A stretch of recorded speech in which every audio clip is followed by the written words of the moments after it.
Very good morning friends. Good morning बोल सकते हैं ना हम लोग। डे के एंड पे अपने को फ्रेश रहना है ना, एकदम जोश में रहना है ना। So today onwards what we will say is good morning, and I think few of you need that, है ना। बाल वाल बिखरे हुए, थके हुए, है ना, पढ़ाई के बोझ के मारे। बट विशाल सर ने बोला था ना कल, आपको याद है क्या? सारी उम्र हम मर मर के जी लिए, निकाल दो जिंदगी से 2 महीने के लिए। तो ऐसे कुछ फीलिंग जो आपके अंदर आपके खुद के सिंपैथी के लिए आती है ना, वो निकाल दो भाई। और 2 महीने कुछ सोचना नहीं है, सिर्फ पढ़ाई करना है, ठीक है। चलिए, हेलो एवरीबॉडी, हेलो हेलो। चलो लेट्स स्टार्ट। यस, आज एक नया टॉपिक शुरू होगा और आज का टॉपिक का नाम रहेगा leverage. Okay, before I start the today's session, let me tell you, tomorrow our class will start by 4:30। चलेगा ना सबको? 4:30 चलेगा ना? तो एंड हो सके तो एवरीडे 4:30 रखते हैं, बट कल का एक दिन हमारा 4:30 पक्का है, ठीक है ना। Those who are YouTube live पे, I am telling you guys also 4:30 we are going to start for tomorrow. Let's begin with the main part, that is leverage part. ये एक ऐसा टॉपिक है दोस्तों आपके सिलेबस में जो कि बहुत ज्यादा इंस्टीट्यूट का फेवरेट है। आपने अगर पिछले कई साल के पेपर निकाल के भी देख लिए तो आपको हर पेपर में लेवरेज 10 मार्क के लिए मिलता ही है। और अगर ये 10 मार्क के लिए हर बार आता है तो ऑब्वियसली आपको इस पर ध्यान देना चाहिए ना। तो हम लोग क्या करेंगे, इसके मेन मेन क्रक्स कंसेप्ट पूरे एकदम अच्छे से समझ लेंगे, फॉर्मुलेस भी अच्छे से देख लेंगे। आपने कल 2 काम किए, कौन से 2 काम थे? पहला काम फॉर्मूला बुक सबने अपडेट किया क्या? एंड दूसरा रिवाइज करना था, ये सब चीजें आपको किया रिवाइज आपने? ग्रेट। चलो, give the heading leverage. So according to our sequence, what we can say is this is your chapter number 2.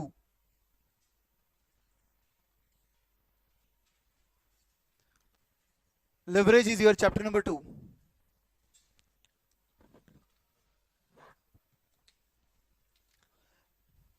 कल का सेशन बहुत ज्यादा इंपॉर्टेंट था, जिन लोगों ने मिस किया वो लोग फिर से एक बार यूट्यूब पर देख लेंगे, क्योंकि कल हमने क्या किया था, इस एफएम का base time value of money पढ़ा था, ठीक है। तो जिन लोगों ने अटेंड नहीं किया था कल का सेशन, आई इंसिस्ट कि आप आज ही उसे कवर कर लेंगे। नाउ कमिंग टू लेवरेज, दोस्तों लेवरेज का मीनिंग क्या होता है? Leverage means advantage as well as risk. Now see, this is revision, rapid revision. I can not say advantage and फिर मैं थोड़े टाइम बाद आपको बोलूंगा कि this is also risk. Obviously leverage का मतलब होता है advantage as well as risk. Okay, कितने टाइप के लेवरेज होते हैं?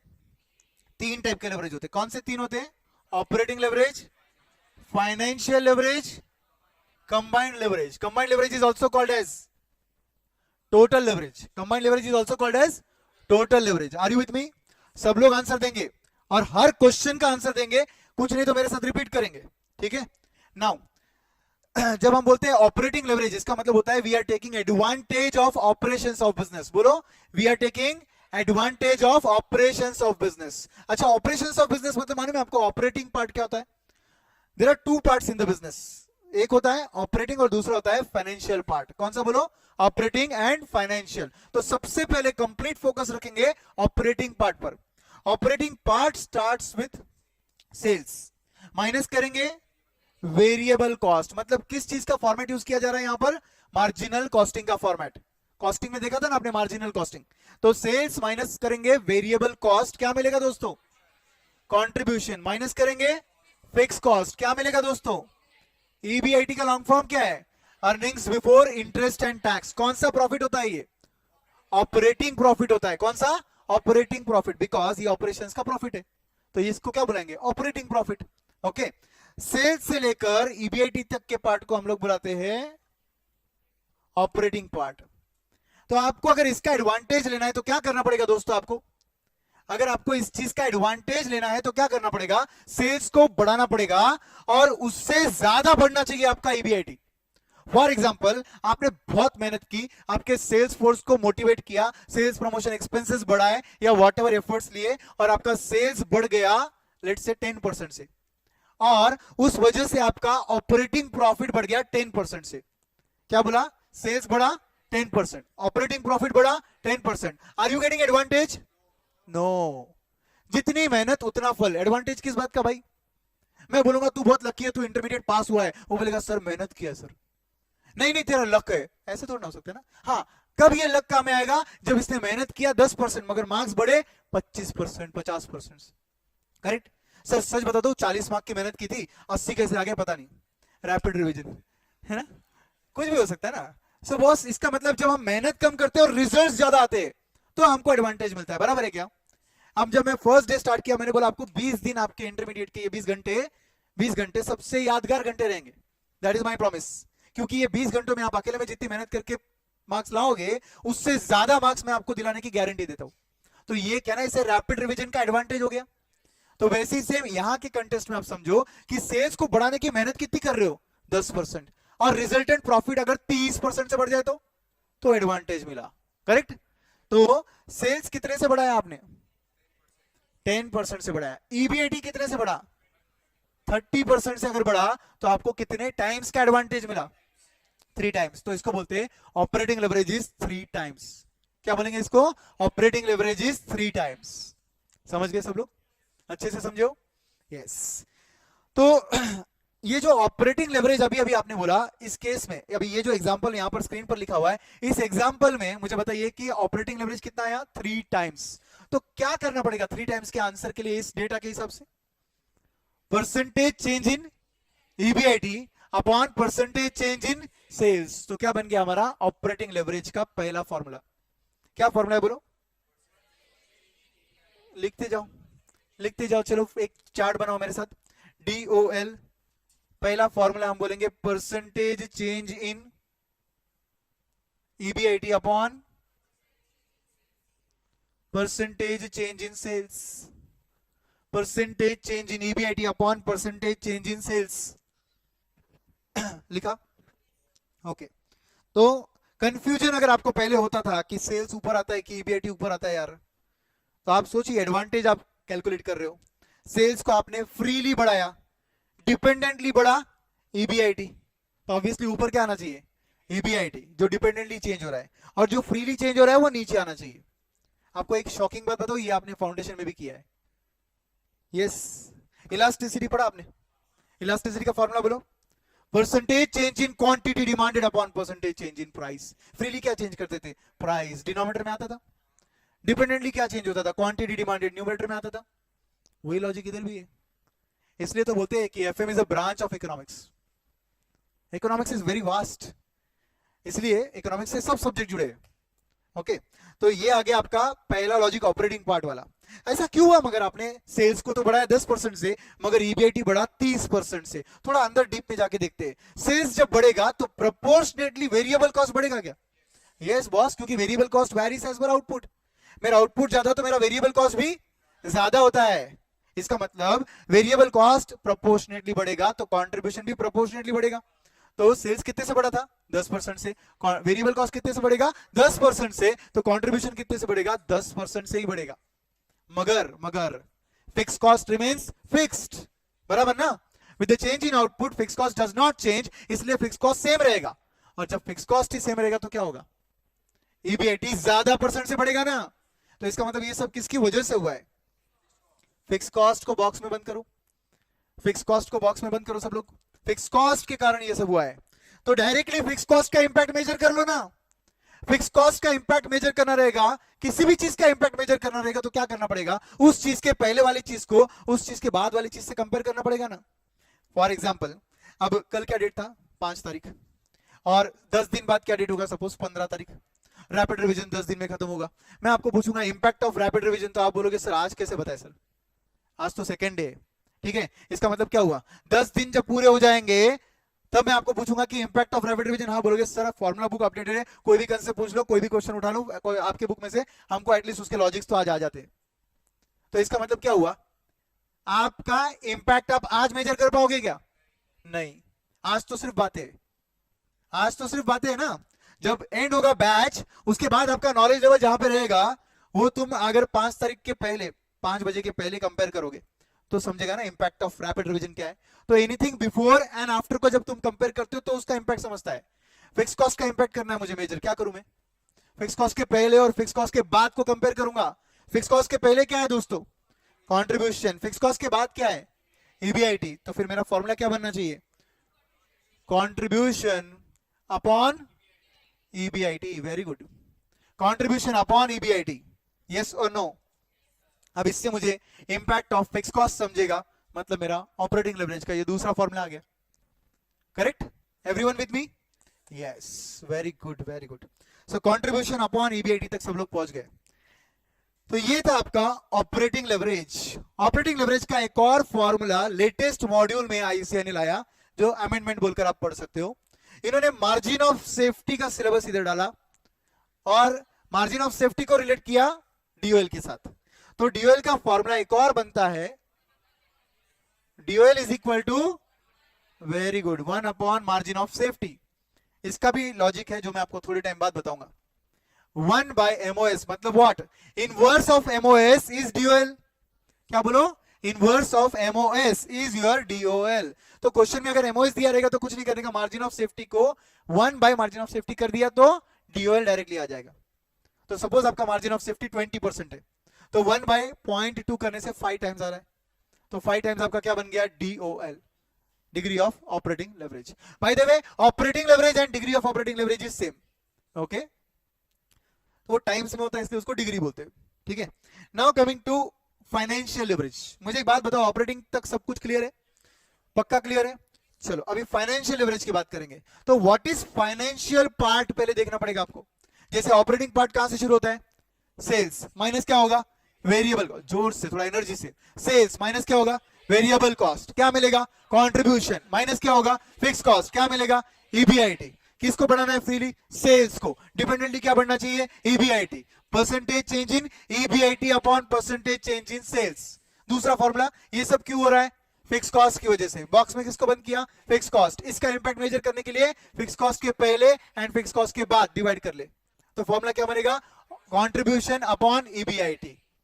बिल्कुल सेम लॉजिक आप लोग अप्लाई करोगे अभी फाइनेंशियल पार्ट में. एक सेंटेंस याद रखो, जहां ऑपरेटिंग एंड होता है वहीं से फाइनेंशियल शुरू होता है. क्या बोला? जहां ऑपरेटिंग एंड हुआ वहीं से फाइनेंशियल शुरू हुआ, उसके आगे नहीं, वहीं से शुरू होता है. इसका मतलब फाइनेंशियल पार्ट कहां से शुरू होता है? ईबीआईटी से शुरू होता है. ठीक है. अब फाइनेंशियल पार्ट थोड़ा सा डिस्कस कर लेते हैं. तो ईबीआईटी क्या लेस होगा? इंटरेस्ट पहले लेस होगा, because interest is tax deductible item. Can I use such word with you? Do you know taxation? Very good. तो इसमें से लेस होगा इंटरेस्ट. क्या मिलेगा? ईबीआईटी में से आई चला गया, ईबीटी बचा. Yes, EBT. अब ईबीटी पर अप्लाई होता है टैक्स. क्या बचा? EAT, earning before tax less tax, तो earning after tax. Correct. And अगर प्रेफरेंस शेयर्स नहीं है, अगर प्रेफरेंस शेयर्स नहीं है तो ये अर्निंग किसको बिलोंग करेगा? इक्विटी वालों को बिलोंग करेगा. करेक्ट है ना? तो फिर इसको हम तब बुला सकते हैं नेट इनकम. दोस्तों नेट इनकम वो इनकम होता है, वो इनकम होता है जो बिलोंग करता है इक्विटी शेयरहोल्डर्स को. करेक्ट. समझे कि नहीं सब लोग? Yes, everybody there also.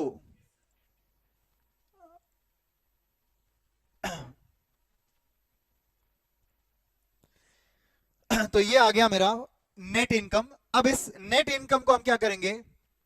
इससे हम ईपीएस निकालेंगे. बोलिए ईपीएस का formula. NI upon number of equity shares. Everybody, earning per share is nothing but total earning divided by total number of shares will give you per share earning. Correct. अब ये वाले part को क्या नाम देंगे? Financial part है हमारा. इसमें भी लॉजिक पूरा सेम. इसको बढ़ाएंगे हम 30% से. ऊपर 30% से ही बढ़ा था ना? यस. डिपेंडेंटली ईपीएस कितने से बढ़ना चाहिए? More than 30. Let's take 60%. कितने से बढ़ेगा? 60% से आपका ईपीएस अगर बढ़ा, क्या आपको एडवांटेज मिला? क्या आपको एडवांटेज मिला? यस. कितने टाइम्स का? कितने टाइम्स का? 2 टाइम्स का. कैसे 2 टाइम्स आया? Percentage change in EPS upon percentage change in EBIT. Understood? तो ऐसे केस में हमारा फॉर्मूला क्या बनना चाहिए? Percentage change in EPS. Everybody with me? Percentage change in EPS upon, very good, percentage change in EBIT. Percentage change in EPS upon percentage change in EBIT. सबको समझा? ये वाला पार्ट अच्छे से क्लियर है? ओके. ये क्यों हुआ मगर कभी सोचा आपने? एग्जैक्टली, इंटरेस्ट की वजह से. दोस्तों इसको फाइनेंशियल पार्ट इसलिए बोल रहे हैं बिकॉज यहां पर जो हम लेस कर रहे हैं वो फाइनेंशियल आइटम्स है. करेक्ट है ना? इंटरेस्ट, ये सब फाइनेंशियल आइटम्स है आपके. आगे प्रेफरेंस डिविडेंड आएगा, वो भी फाइनेंशियल आइटम है आपका। तो फाइनेंशियल आइटम्स लेस हो रहे हैं यहाँ पर, इसलिए इसको फाइनेंशियल पार्ट बोलते हैं। ऊपर ऑपरेटिंग पार्ट लेस हो रहा था, नीचे फाइनेंशियल पार्ट लेस हो रहा है। बाय द वे डेप्रिसिएशन कहाँ आता है? अरे पीएनएल क्या बोल रहे हो, इधर ऑपरेटिंग में आएगा कि फाइनेंशियल में आएगा कि कहीं नहीं आएगा? अरे रे रे रे रे, ऑपरेटिंग में आएगा। ऑपरेटिंग में कहाँ आएगा? फिक्स कॉस्ट में आएगा of course, because depreciation is based on time. जो कॉस्ट टाइम बेस्ड कॉस्ट होता है उसे फिक्स कॉस्ट बोलते हैं, जो यूनिट्स बेस्ड क्वांटिटी बेस्ड होता है उसको वेरिएबल कॉस्ट बोलते हैं। यस और नो? यस। तो यहां पर मेरा इंटरेस्ट की वजह से ये सब हो रहा है ना, तो इंटरेस्ट को हम बॉक्स में बंद कर देंगे और डायरेक्टली मेजर करेंगे इंपैक्ट ऑफ इंटरेस्ट। एवरीवन शांत। आप लेट आए हो, अभी आए हो, मतलब अभी आए हो? अरे बच गए फिर आप पीछे। यस, डू यू एग्री ये इंटरेस्ट की वजह से होता है? यस। तो इंटरेस्ट का इंपैक्ट कैसे मेजर करूं? इंटरेस्ट का इंपैक्ट मेजर करना है मुझे इसमें। बोलो, इंटरेस्ट का इंपैक्ट मैं कैसे मेजर कर सकता हूं? मेरा फॉर्मूला क्या बनना चाहिए डीएफएल का? EBIT, EBT upon EBIT. देखो डरो मत, पहली बात तो ये समझो कि ये सब पागल है, तभी तुम शांत मन से आंसर कर पाओगे। ठीक है, मैंने ये सब बोला है। ठीक है, अब ध्यान से सुनो। किसी भी चीज का इंपैक्ट मेजर करना है तो बिफोर एंड आफ्टर कंपेयर होता है। ठीक है, आपने ऊपर क्या किया था याद करो? फिक्स कॉस्ट के लिए आपने कंट्रीब्यूशन अपॉन ईबीआईटी किया था। किसी भी चीज का इंपैक्ट मेजर करने के लिए बिफोर डिवाइडेड बाय आफ्टर। तो फिर यहां पर इंटरेस्ट के लिए क्या करोगे? EBIT upon EBT. एवरीबॉडी समझा? तो फिर मेरा फॉर्मूला क्या बनना चाहिए डीएफएल का? दूसरा फॉर्मूला बोलिए जोर से। Very good, EBIT upon EBT. EBIT upon EBT gives me impact of interest. Yes और नो फ्रेंड्स? यस। जो लोग लाइव अटेंड कर रहे हैं, तुम लाइक क्यों नहीं करते रहे वीडियो को अगर आंसर आ रहे तो? है ना? अब उसके लिए कोई अलग से यूट्यूब पैसा मांगता है क्या तुमसे? मोटिवेट करो खुद को, मुझे नहीं। यस, सब्सक्राइब इधर, मैंने 20 स्मार्ट चैनल है ये, तो कोई बात नहीं, 20 स्मार्ट को सब्सक्राइब कर लो। ऑलरेडी सब्सक्राइब किया रहेगा उन्होंने, है ना? 20 स्मार्ट सब्सक्राइब किया मतलब अपन सब्सक्राइब हो ही गए वैसे भी, है ना? चलिए, अब मुझे बताइए कि अगर मैं ऑपरेटिंग और फाइनेंशियल को मिला दूं तो कंबाइन हो जाएगा। तो कंबाइन कहां से शुरू होगा? सेल्स। एंड कहां होगा? ईपीएस। एक बार बोलोगे सब लोग विदाउट देखे? पहले सेल्स माइनस क्या होगा? Variable cost. क्या मिलेगा? कंट्रीब्यूशन। क्या लेस होगा? Fix cost. क्या मिलेगा? ईबीआईटी। लेट्स कंटिन्यू आगे। लेस क्या होगा? इंटरेस्ट। क्या मिलेगा? ईबीटी। माइनस क्या होगा? टैक्स। क्या मिलेगा? EAT. EAT is NI. NI upon number of shares. क्या मिला? ईपीएस। 10 स्टेप बराबर कंबाइन के। अब जब मैं कंबाइन बोलता हूं ना, तो मैं फ्रीली चेंज करता हूं सेल्स को। फ्रीली चेंज करता हूं सेल्स को। डिपेंडेंटली क्या चेंज होना चाहिए? ईपीएस। फिर से बोलो, फ्रीली चेंज हो रहा है सेल्स, डिपेंडेंटली क्या चेंज हो रहा है? ईपीएस। तो दोस्तों, परसेंटेज चेंज वाला फॉर्मूला क्या बनना चाहिए? Percentage change in EPS upon percentage change in sales. लिखो, DCL इज इक्वल टू, अब यहां पर जगह नहीं है तो मैं पेन का इंक चेंज कर रहा हूं ताकि कंफ्यूजन ना हो। तो यहां पर हम बोलेंगे DCL is equal to percentage change in what? EPS upon percentage change in sales. Everybody, percentage change in EPS upon percentage change in sales. Very good, online वाले बच्चे भी सब आंसर कर रहे हैं, वंडरफुल। नाउ दूसरा वाला जो फॉर्मूला था ना आपका, उसके लिए आपको थोड़ा सा यहाँ पे इमेजिन करना पड़ेगा। इमेजिन की भी जरूरत नहीं है, नजदीकी लिखा हुआ है वैसे तो। जरा देख लो, ऊपर वाला ऑपरेटिंग पार्ट है, नीचे वाला फाइनेंशियल पार्ट है। दो जगह बॉक्स है, दोनों बॉक्सेस भी आपको दिख रहे हैं। एक बॉक्स ऊपर का है फिक्स कॉस्ट, नीचे का बॉक्स है इंटरेस्ट। दोनों बॉक्सेस के पहले क्या है? कंट्रीब्यूशन है। Everyone with me? दोनों बॉक्सेस के बाद क्या है? क्या है? ईबीटी है। तो मैडम फॉर्मूला क्या बनना चाहिए? डरो मत यार, बोलो। Contribution upon EBT, very good, आया आंसर, लिखो। बिफोर एंड आफ्टर को आप कंपेयर कर रहे हो, बराबर। तो DCL is equal to, by the way DCL is also called as DTL, degree of total leverage, out of syllabus नहीं है, okay. DCL is equal to क्या होगा, contribution upon EBT, contribution upon EBT, समझे। अब तीसरा formula degree of combined leverage का, third formula आएगा DOL into DFL. Plus क्यों नहीं कर सकते, इंटू क्यों करते, मैथमेटिकल प्रूफ दे सकता हूं मैं आपको। कंबाइंड है तो कंबाइंड में 2 मिनट के लिए सोचो, परसेंटेज, ये फॉर्मूला यूज करके हम लोग ये फॉर्मूला डिराइव करेंगे, कर सकते क्या, चेक करो। डीओएल के जगह ये फॉर्मूला रखेंगे एवरीबॉडी, डीएफएल के जगह ये फॉर्मूला रखेंगे, और दोनों के बीच में इनटू साइन अगर रहेगा तो क्या होगा दोस्तों, percentage change in EBIT, percentage change in EBIT cancel हो जाएगा, और जो बीच में तुमने फॉर्मूला लिखा है वो बन जाएगा। हो रहा है क्या, everything is logical, nothing is magical, remember this. अब सेकंड वाला फॉर्मूला भी वही मैच होगा, चेक कर लो एक बार। डीओएल के जगह ये वाला फॉर्मूला रख दो, इनटू डीएफएल के जगह ये वाला फॉर्मूला रख दो, तो फिर दोनों के बीच में अगर इनटू साइन रहेगा तो क्या कैंसिल होगा, ईबीआईटी ईबीआईटी, तो बीच वाला फॉर्मूला बनेगा कि नहीं, एवरीवन। इसलिए आपका डीसीएल का फॉर्मूला क्या है, डीओएल इनटू डीएफएल, समझे, ग्रेट। तो आपने कितने फॉर्मूले सीख लिए अभी तक, मालूम है क्या आपको, कितने फॉर्मूले हमने सीखे मालूम है आपको। 2 फॉर्मूले कंबाइंड लेवरेज के, 3 राधा, 3 फॉर्मूले, 2 फॉर्मूले फाइनेंशियल लेवरेज के, टोटल 5 हो गए, और 3 फॉर्मूले कंबाइंड के, टोटल 8 हो गए। 8 फॉर्मूले दिमाग में fit, with logic, with interpretation also. When I से कि मेरा ऑपरेटिंग लेवरेज 3 टाइम्स है, इसका मतलब होता है every 1% change in sales will change my EBIT by 3%, correct. When I say my financial leverage is suppose 2 times, इसका मतलब होता है every 1% change in EBIT will change my EPS by 2%. Every 1% तो इधर 2%, अगर 2 times है तो, करेक्ट। तो अगर मैं बोलता हूं combined leverage is suppose 6 times, इसका मतलब every 1% change in sales will change my EPS by 6%. तो आपको सिर्फ फॉर्मुलेस भी नहीं आए, उसके इंटरप्रिटेशन भी आ गए, करेक्ट।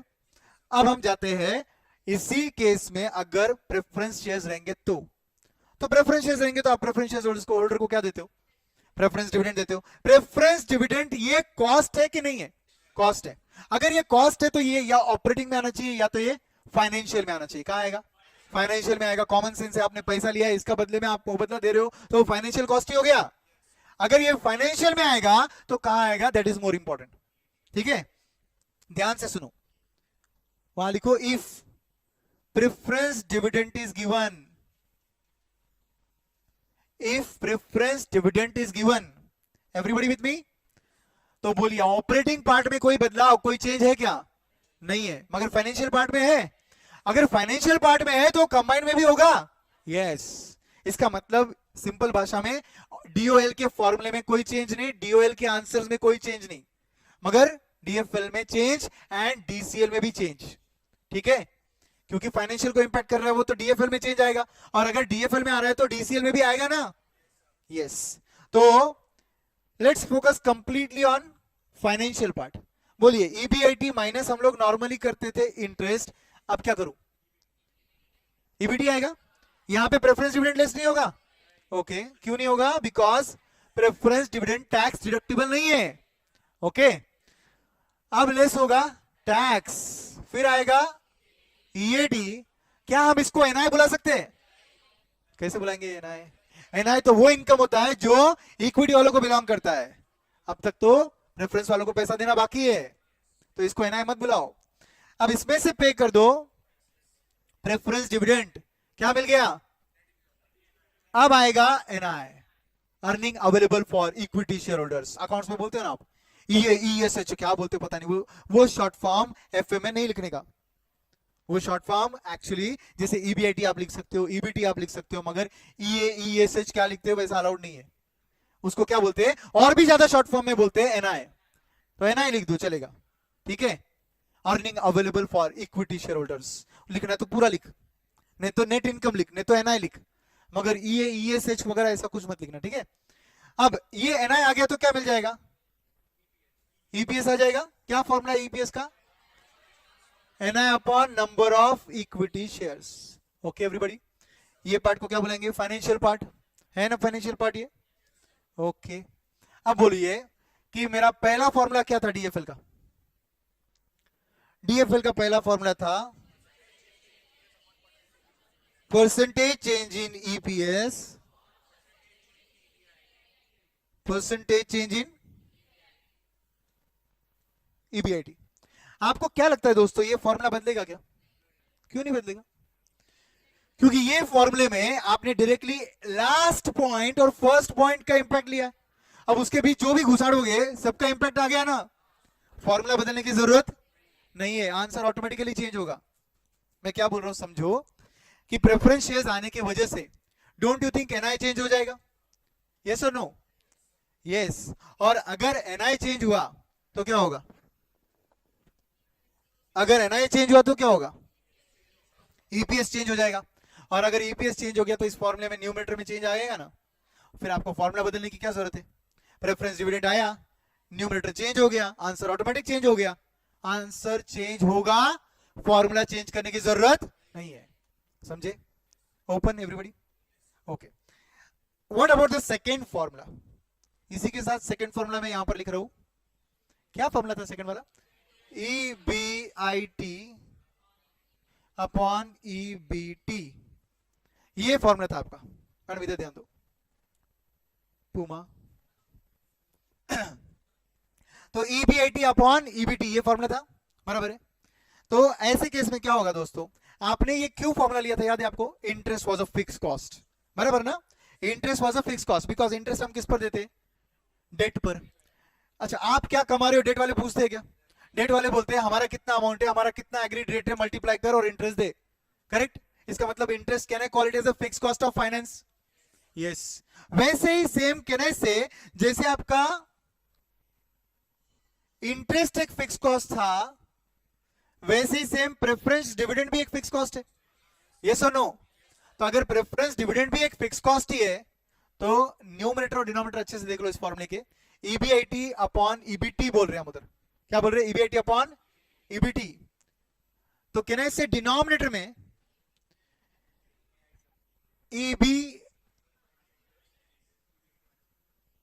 EBIT माइनस इंटरेस्ट था अब तक, EBT मतलब क्या हुआ, EBIT माइनस इंटरेस्ट था, इंटरेस्ट एक फिक्स कॉस्ट था, आपने माइनस किया था, बराबर है, इंटरेस्ट एक फिक्स कॉस्ट है, आपने डिनोमिनेटर में माइनस किया, बराबर। वैसे ही प्रेफरेंस डिविडेंड भी एक फिक्स कॉस्ट है, डिनोमिनेटर में माइनस करना पड़ेगा ना, मगर इंटरेस्ट में और प्रेफरेंस डिविडेंड में डिफरेंस है टैक्स का, इंटरेस्ट पहले ही पे हो जाता है, बाद में टैक्स पे होता है, मगर प्रेफरेंस डिविडेंड ऐसा नहीं है, प्रेफरेंस डिविडेंड पे करने के लिए पहले पे करना पड़ता है टैक्स। तो इस वजह से इधर जब आप माइनस करोगे प्रेफरेंस डिविडेंड, तो उसको बिफोर टैक्स करने के लिए डिवाइडेड बाय 1 माइनस टैक्स करना पड़ेगा। देख लो अच्छे से फॉर्मूले को, क्या है formula, EBIT upon EBIT minus interest. यहां तक तो फॉर्मूला बदला भी नहीं है, क्योंकि EBT ही है, सिर्फ लिखने का तरीका क्या है, EBIT upon EBIT minus interest. फिर हमने क्या किया, जैसे इंटरेस्ट एक फिक्स कॉस्ट है, वैसे प्रेफरेंस डिविडेंड भी एक फिक्स कॉस्ट है, तो हमने पीडी माइनस किया, मगर सिर्फ पीडी माइनस नहीं हो सकता है, पीडी को बनाना पड़ेगा बिफोर इनकम टैक्स, इसलिए पीडी को डिवाइड किया 1 माइनस टैक्स से। ध्यान से सुनो मेरा सेंटेंस, अगर रेगुलर बैच होता तो मैं इसका पूरे n नंबर ऑफ एग्जांपल्स लेके आपके दिमाग में पूरा क्लियर कर देता, बट अभी एक बात समझ लो, रैपिड रिवीजन है तो थोड़ा सा शॉर्टकट्स ध्यान में रखने पड़ेंगे। किसी भी चीज को इनटू 1 माइनस टैक्स करेंगे तो वो आफ्टर टैक्स बनता है, तो कॉमन सेंस यूज करो, किसी भी चीज को बिफोर टैक्स करना रहेगा तो मुझे डिवाइडेड बाय 1 माइनस टैक्स करना पड़ेगा। फिलहाल सिर्फ इतना समझो, मैथ्स के दुश्मन हो, क्या बोला, anything into 1 minus tax is after tax, तो anything divided by 1 minus tax will become before tax। तो ये क्या है, PD upon 1 minus tax क्या है, प्रेफरेंस डिविडेंड बिफोर टैक्स, जेपा। तो हमारे पास ये जो सेकंड फॉर्मूला था ये चेंज हो गया, तीसरा फॉर्मूला भी था हमारे पास, सॉरी 2 ही फॉर्मूले थे इधर, इधर 2 ही थे। अब हम आएंगे कंबाइंड वाले पार्ट पर, ये फॉर्मूला नोट किया आपने सबने। अब जाते हैं हम लोग कंबाइंड वाले पार्ट पर। कंबाइंड वाले पार्ट में डीसीएल का फॉर्मूला क्या था,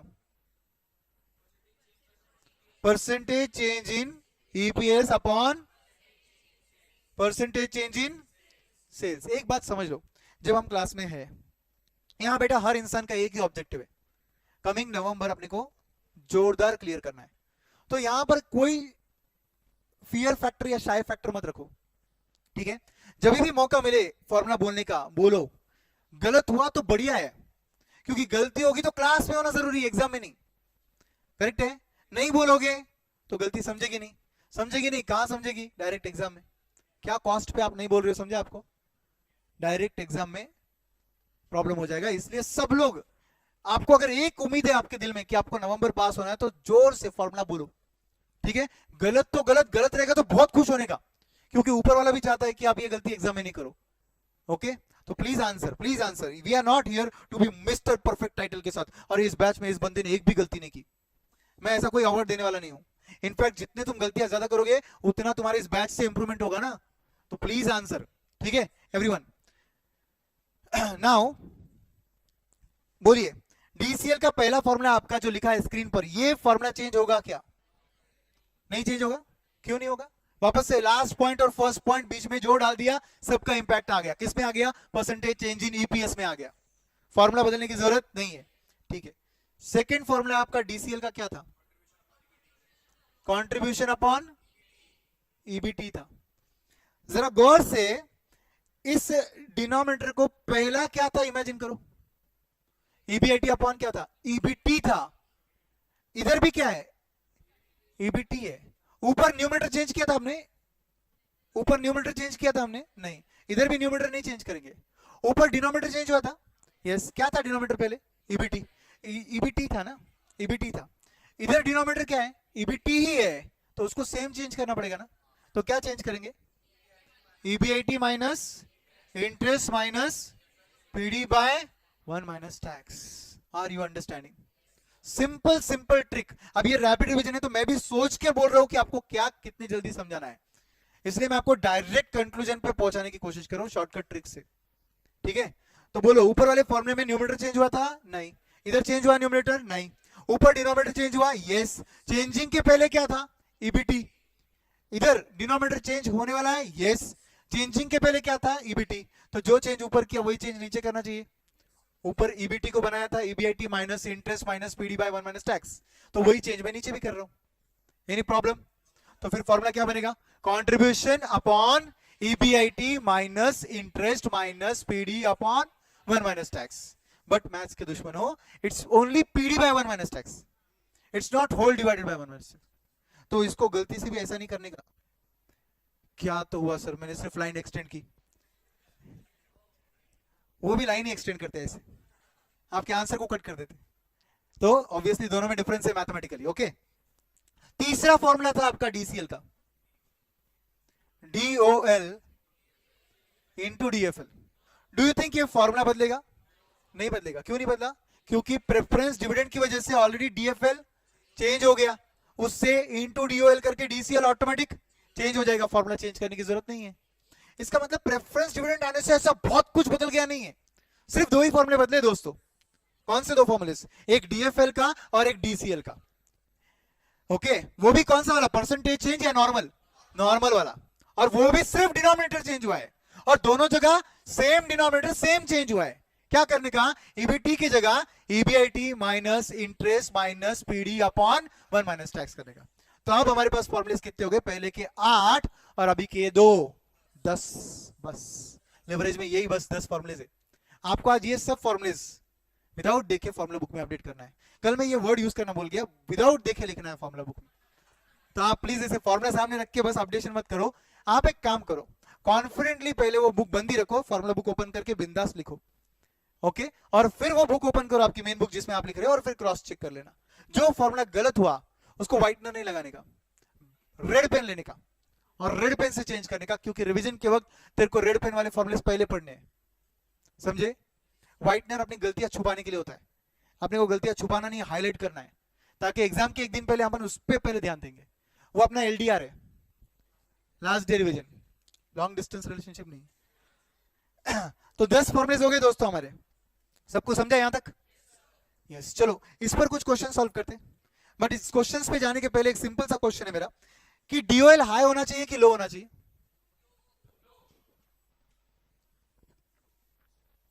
DOL should be dash preferred, low preferred. Exactly. DOL should be low preferred. लिखो उधर.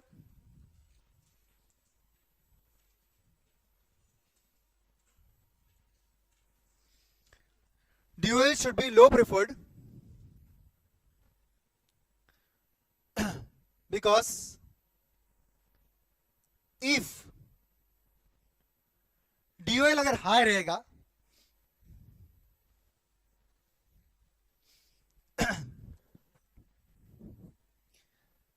if DOL is high, what will happen friends?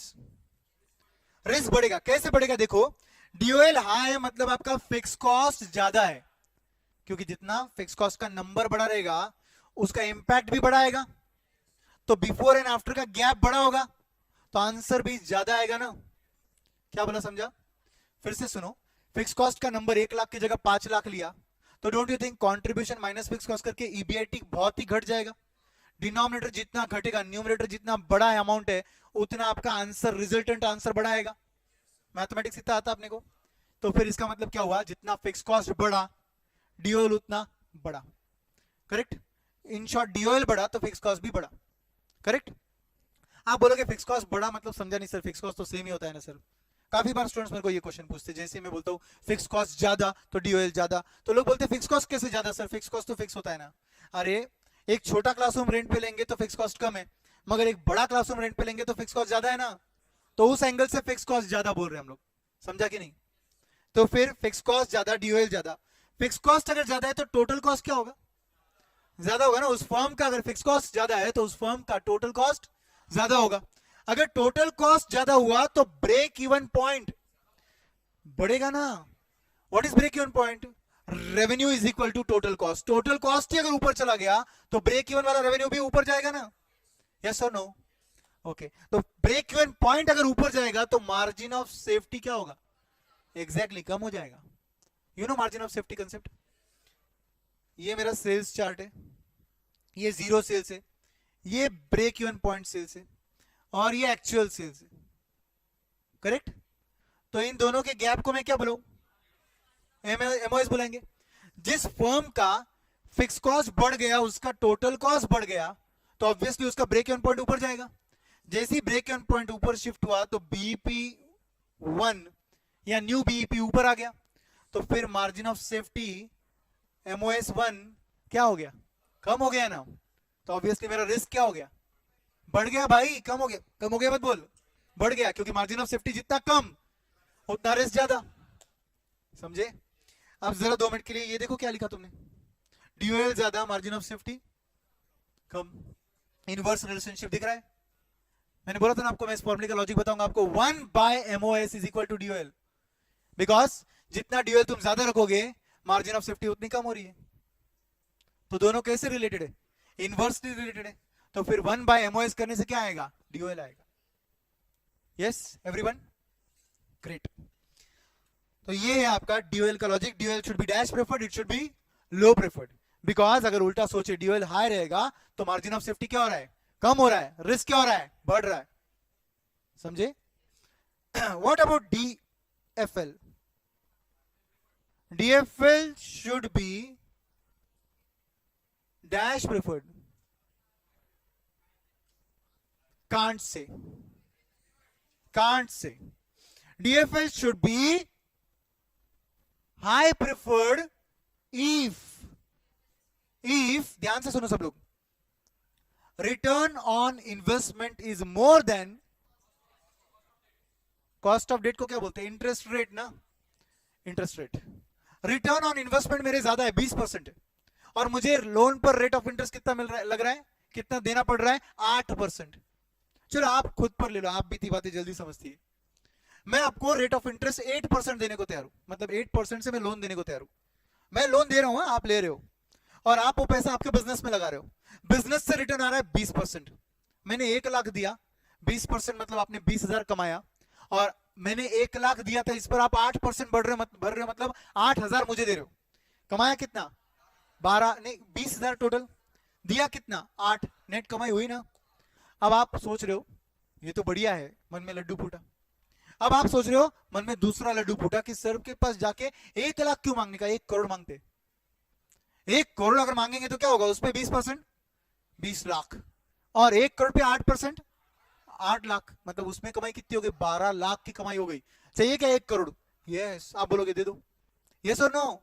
Bad debts का इरादा मत रखो बे, हाँ दोगे ना रिटर्न्स, हाँ मगर कमा भी तो ज्यादा रहे हो ना, क्यों नहीं दोगे तुम, बराबर। इसका मतलब ऐसे केस में मैं आपको बोलूंगा जितना लोन चाहिए लेना है क्या, लेना है क्या, लेना है क्या, आप बोलोगे दे दो दे दो दे दो, हावड़े बन जाओगे, होगा ना ऐसा? यस, क्योंकि ROI is more, interest rate is less. The moment this reverses, lockdown आ गया है ना, रिसेशन आ गया, और मैं बोल रहा हूं 8%, आप कमा रहे हो 5%, मैं बोला दूंगा क्या, और चाहिए क्या लोन? नहीं भाई, नहीं चाहिए। क्यों? इंटरेस्ट ज्यादा हो गया रेट, और रिटर्न ऑन इन्वेस्टमेंट कम हो गया।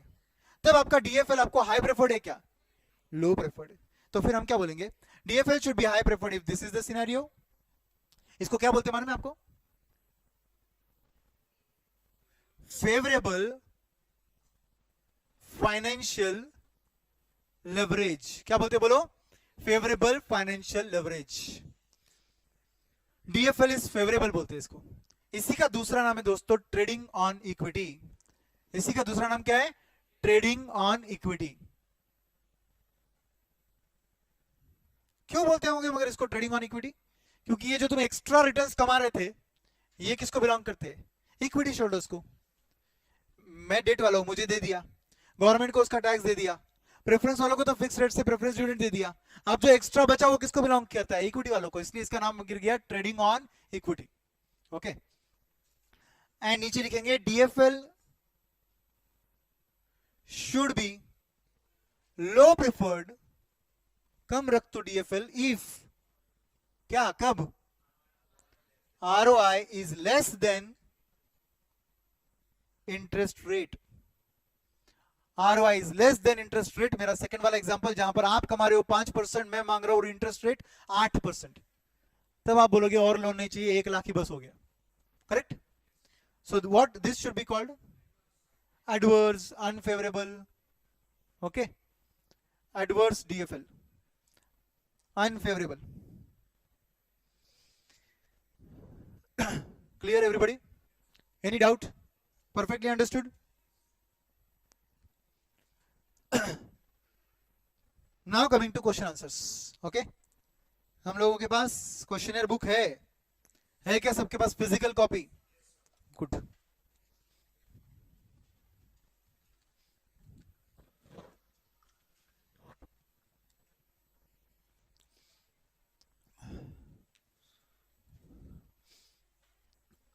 जिस किसी के पास नहीं है, आज लास्ट डे लेने का, कल से नॉर्मल रेट से मिलेगा।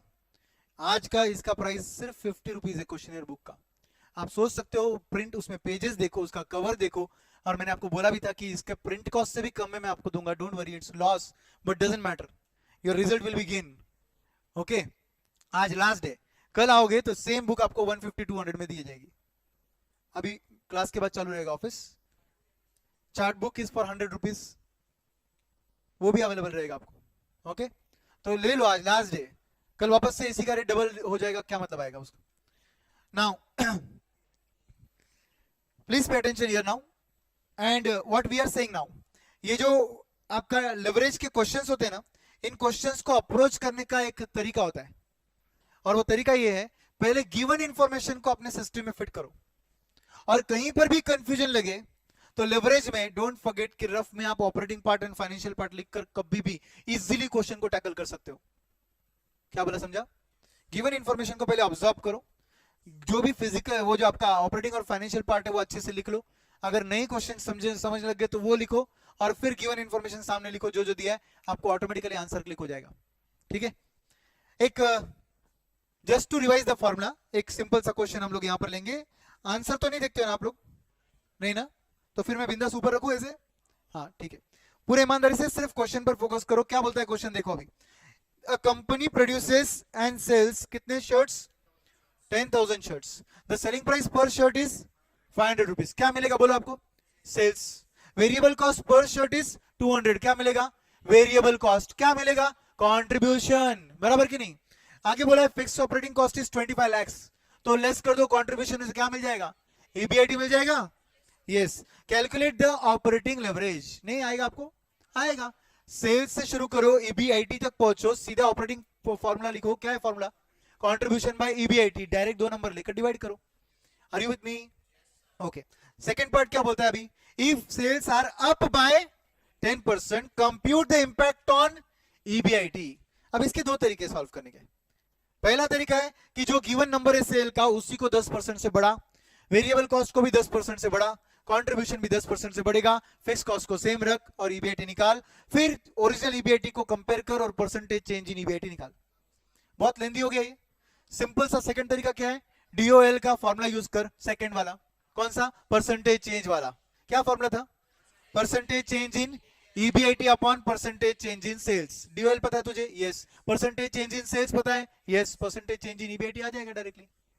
एवरीबॉडी, तो देखो वही किया ना यहाँ पर भी। यस और नो? ऊपर का डीओएल कितना है? 6 times. Percentage change in sales कितना है? 10। 10 इंटू 6 करेंगे तो कितना चेंज हो गया? 60% चेंज। ये देखो 60% चेंज आया। Everyone, easy? सब लोग समझे? आगे बढ़ू? ओके।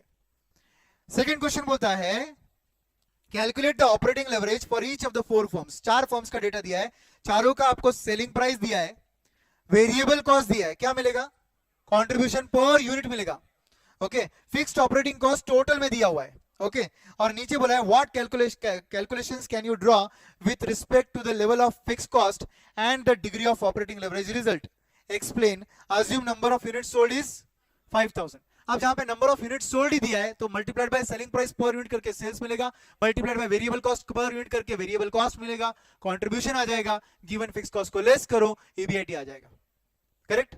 एक बार ईबीआईटी आया तो आप कंट्रीब्यूशन अपॉन ईबीआईटी का फॉर्मूला यूज कर चारों फर्म के लिए ऑपरेटिंग लेवरेज निकालो। और वो जो बोल रहे हैं ना कैलकुलेशन से आपको क्या समझता है, तो बहुत सिंपल सी बात समझती है, जिस फर्म का फिक्स कॉस्ट ज्यादा रहेगा उस फर्म का जनरली डीओएल भी ज्यादा होता है। बट सभी का कंट्रीब्यूशन सेम नहीं है ना, उस केस में क्या होना चाहिए? कंट्रीब्यूशन भी सेम होना चाहिए, तो डायरेक्टली हम कंक्लूजन पे आ सकते हैं। बराबर? तो पहले फर्म का यहाँ पे 7 टाइम्स है, दूसरे का 2 है, तीसरे का 3 है और चौथे का 7 टाइम्स है। आप क्या बोलोगे ऐसे केस में कि डी और ए ये फर्म्स का क्या है? ऑपरेटिंग लेवरेज बहुत ज्यादा है, 7 टाइम्स है, तो इन दोनों का ऑपरेटिंग रिस्क ज्यादा है, मार्जिन ऑफ सेफ्टी कम है। जबकि फर्म बी और फर्म सी का 2 और 3 टाइम्स है, तो इनका डीओएल कम है, तो इनका मार्जिन ऑफ सेफ्टी ज्यादा है। क्लियर? आगे बढ़ सकते हैं। थर्ड क्वेश्चन देखो क्या बोला है थर्ड क्वेश्चन में दोस्तों। एवरीवन, थर्ड क्वेश्चन में हमको बोला है फर्म्स के डिटेल्स है, सेल्स दे रखा है, variable cost as a percentage of sales दिया है, एंड फिक्स कॉस्ट दे रखा है। It has borrowed capital of how much? 10 lakhs। At what rate? 10%। It has equity capital also, कितने का? 10 lakhs। At what? Per share 100 rupees. Number of shares आ जाएंगे ना आपके पास? यस। तो consider tax at how much? 50%। Operating leverage निकाल, financial leverage निकाल, कंबाइंड लेवरेज निकाल, बोलो आ जाएगा कि नहीं? सेल्स दे रखा है, वेरिएबल कॉस्ट उसका 50% है, तो बचा हुआ 50% कंट्रीब्यूशन है, गिवन फिक्स कॉस्ट को लेस करेंगे तो ईबीआईटी आएगा, माइनस बोरोड कैपिटल पर 10% लगाएंगे तो इंटरेस्ट आएगा, ईबीटी आएगा, टैक्स रेट अप्लाई करेंगे तो अर्निंग आफ्टर टैक्स आ जाएगा। Are you clear? तो सेल्स से लेकर कहां पहुंचे हम लोग? आंसर मत देख, इधर देख, बोल सेल्स से लेकर कहां पहुंचे? EAT, earning after tax. कहीं पर भी क्वेश्चन में प्रेफरेंशियल्स है क्या? अगर प्रेफरेंशियल्स नहीं है तो क्या होगा? एनआई मिल गया, and that divided by number of shares है क्या? Number of shares, yes. क्या मिलेगा? ईपीएस। तो मेरे पास सेल्स से लेकर ईपीएस तक का डेटा रेडी है, operating, financial, combined leverage easily आ जाएगा। ओके, अब बोलो क्या करोगे आगे? By the way, operating, financial और कंबाइंड के लिए परसेंटेज चेंज वाला फॉर्मूला यूज करोगे कि नॉर्मल? नॉर्मल वाला यूज करना है। पहला फॉर्मूला बोलो कंट्रीब्यूशन अपॉन ईबीआईटी, दूसरा फॉर्मूला बोलो ईबीआईटी अपॉन ईबीटी, तीसरा फॉर्मूला बोलो contribution upon EBT. Correct? Everyone with me? Okay, अब बताओ क्या होगा? हाँ, क्या होगा? अभी तीनों लेवरेजेस आ गए। चौथा चीज क्या पूछा उन्होंने? Return on investment, ROI. चलो कोई बात नहीं, अब मैं आपको रिटर्न्स के फॉर्मूले का लॉजिक समझाता हूं। हमारे सिलेबस में 3 टाइप के रिटर्न्स के फॉर्मूले से। रिटर्न ऑन इन्वेस्टमेंट पहले डील करते हैं। ध्यान से सुनो मेरी बात। जिस चीज का आप रिटर्न निकाल रहे हो उसको डिनोमिनेटर में डालो। हर बार उस पर का जो रिटर्न है वो न्यूमरेटर में आएगा और लास्ट में इंटू 100 होगा, क्योंकि ये परसेंटेज में होता है। तीन चीजें बोली मैंने, जिस चीज पर रिटर्न निकाल रहे हो उसको डिनोमिनेटर में डालो, उसके रिटर्न्स को न्यूमरेटर में लिखो अमाउंट वाइज, और उसको लास्ट में इंटू 100 करो, क्योंकि वो परसेंटेज में होता है। तो बताओ इधर रिटर्न ऑन इन्वेस्टमेंट है, डिनोमिनेटर में क्या डालू? टोटल इन्वेस्टमेंट, लास्ट में इंटू 100 करो। टोटल इन्वेस्टमेंट में इक्विटी, प्रेफरेंस, डेट तीनों आते, तो इक्विटी आया, इसका मतलब एनआई तक तो आंसर आ ही जाएगा। यस और नो? प्रेफरेंस आया मतलब पीडी तो लेना ही पड़ेगा, एंड डेट आया मतलब इंटरेस्ट भी लेना पड़ेगा, तो सीधा सीधा क्या लेना पड़ेगा? ईबीआईटी लेना पड़ेगा। तो फॉर्मूला क्या बनना चाहिए मेरा? EBIT and upon total investment into 100। This is called return on investment. कौन सा? Before tax. इसी को आफ्टर टैक्स बनाना है तो कॉमन सेंस यूज कर ईबीआईटी को इंटू 1 माइनस टैक्स कर दे। तो बोलो फॉर्मूला क्या बनेगा? आरओआई आफ्टर टैक्स, बोलिए, EBIT into 1 minus tax upon total investment last में इंटू 100। इजी है क्या? Very good. तो रिटर्न ऑन इन्वेस्टमेंट ये मेरा पहला फॉर्मूला था, इसके अंदर ए और बी, टोटल हम लोग 3 फॉर्मूले फिलहाल देखने वाले। Return on investment clear? Okay. अब रिटर्न ऑन नेटवर्थ देखते हैं। बोलो सेकंड फॉर्मूला कौन सा देख रहे हैं हम लोग? Return on net worth. मुझे बताओ नेटवर्थ मतलब क्या होता है गाइस? नेटवर्थ मतलब ना, ये तेरी बैलेंस शीट है, ये तेरे टोटल एसेट्स है, ऑब्वियसली इक्वल टू लायबिलिटी रहेगा। इसमें से लॉन्ग टर्म लोन्स, सॉरी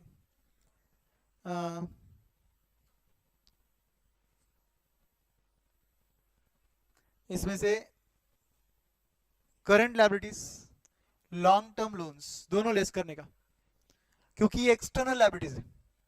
क्या मिलेगा? कहने से ये वाला पोर्शन मिलेगा। अच्छा, ये वाले पोर्शन में क्या आता है? शेयर कैपिटल आता है, रिजर्व्स एंड सरप्लस आते हैं, बराबर। शेयर कैपिटल में 2 पार्ट आते हैं, इक्विटी शेयर कैपिटल आता है, प्रेफरेंस शेयर कैपिटल आता है। तो तेरे नेटवर्थ में कितनी चीजें आ गई? 3। कौन सी 3 चीजें बता? Equity share capital, preference share capital and reserves and surplus. कितने चीजें है ये? 3। कितने पार्टीज है? कितने लोग है? 2। कौन से 2 है? इक्विटी वाले और प्रेफरेंस वाले। Sir reserves, they belong to equity shareholders. कितने पार्टीज है? 2। आइटम्स कितने? 3 नेटवर्थ में। Are you clear? ओके। अब मुझे बताओ रिटर्न ऑन नेटवर्थ के लिए डिनोमिनेटर में क्या लूं? टोटल नेटवर्थ आना चाहिए, लास्ट में इंटू 100 होना चाहिए। अब बोलो नेटवर्थ में पार्टीज कितनी है? 2 है। बताओ नेटवर्थ वाले पार्टीज को तुम लोग 2 पार्टी से बोल रहे हो, कौन से 2 है? इक्विटी वाले लोग। इक्विटी वाले लोगों को क्या बिलोंग करता है? एनआई। दूसरा पार्टी कौन है? प्रेफरेंस वाले लोग, उनको क्या बिलोंग करता है? पीडी। इन दोनों लोगों को तुम किसमें से बांट रहे हो? किसमें से बांट रहे हो? ईएटी में से। तो न्यूमरेटर में क्या आना चाहिए? ईएटी। एवरीबॉडी।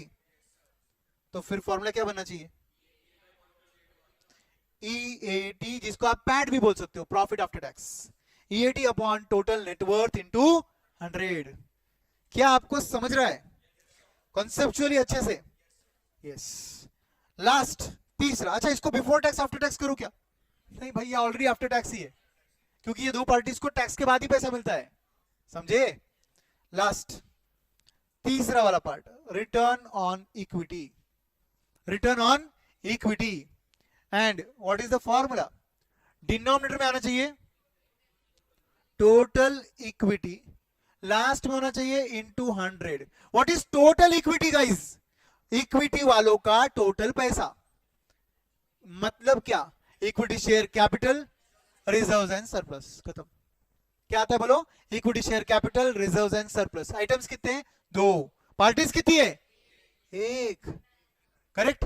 तो फिर न्यूमरेटर में क्या आना चाहिए? क्यों है ना है?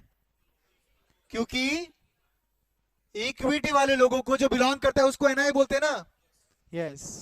तो हमारा फॉर्मूला क्या बन गया? NI upon equity into 100। Equity includes 2 items, equity share capital and reserves and surplus. Are you understanding this? Very good. चलो बढ़िया है. यहाँ पर लाइव में भी आंसर्स आ रहे हैं. लविश ही आंसर दे रहे मैक्सिमम आंसर्स, बाकी लोग भी आंसर दे रहे. भागवत बाकी लोग क्या कर रहे हैं यार, सो रहे हो क्या आप लोग?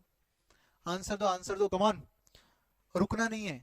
मैं हर बार मेरे रेगुलर बैच में एक सेंटेंस बोलता हूं, स्टार्ट लाइन से फिनिश लाइन तक, एंड लाइन तक दौड़ना सीखो. बीच में जो हार गया वो हार गया.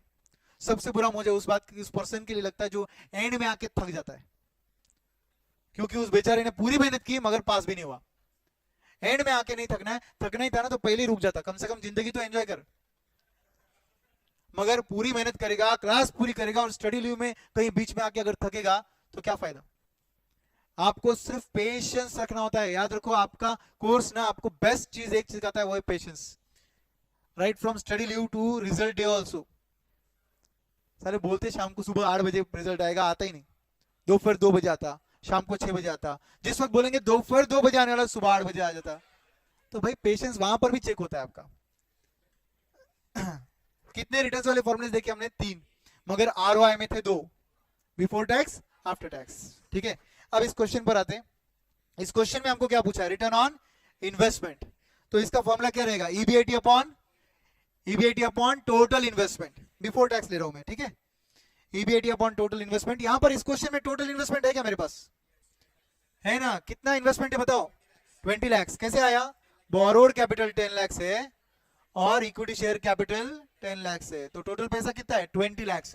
डिनोमिनेटर में कितना आएगा? 20 लाख. ईबीआईटी कितना है? 2 लाख. ईबीआईटी कितना है? 2 लाख. आंसर कितना आएगा? कितना आएगा? 10%. Yes. What is that 10%? Before tax. If you want to make it after tax, it will be nothing but EBIT, that is 2 lakh into 1 minus tax, मतलब 1 minus 0.5. So वो 2 लाख बन जाएगा 1 लाख. 1 लाख बाय 20 लाख करेंगे तो आंसर 5% आएगा. सर क्वेश्चन में कुछ नहीं बोला तो क्या करने का? दोनों निकाल. सेफर साइड पे दोनों निकाल. बिफोर टैक्स भी निकाल, आफ्टर टैक्स भी निकाल. तो उधर लिख लो. आफ्टर टैक्स उधर निकाला हुआ नहीं है, निकालना है तो निकाल लो वहां पर.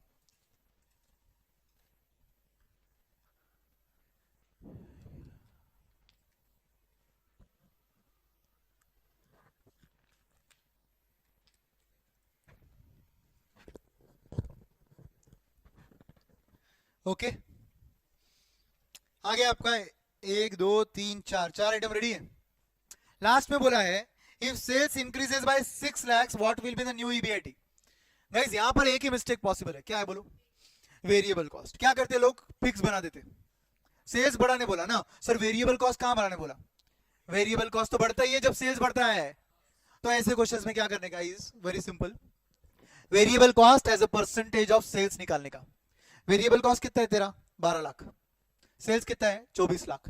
परसेंटेज वाइज कितना हो गया? वो 50%. करेक्ट. तो अब नया सेल्स अगर 6 लाख से सेल्स बढ़ेगा तेरा, तो नया सेल्स कितना हो जाएगा? 24 लाख प्लस 6 लाख कितना हुआ? 30 लाख. उसका 50% कितना होता है? 15 lakh. Variable cost should be taken as 15 lakh. Correct. Less करके remaining 15 lakh will be contribution. Are you with me? और फिर फिक्स कॉस्ट को चेंज करने का क्या? नहीं. फिक्स कॉस्ट कितना था? 10 लाख. अभी भी कितना रहेगा? 10 लाख. तो कितना हुआ? 5 lakh will be your new EBIT. Correct. ये एक तरीका है. दूसरा तरीका है परसेंटेज चेंज वाला फॉर्मूला यूज करो. वो थोड़ा लेंदी हो जाएगा.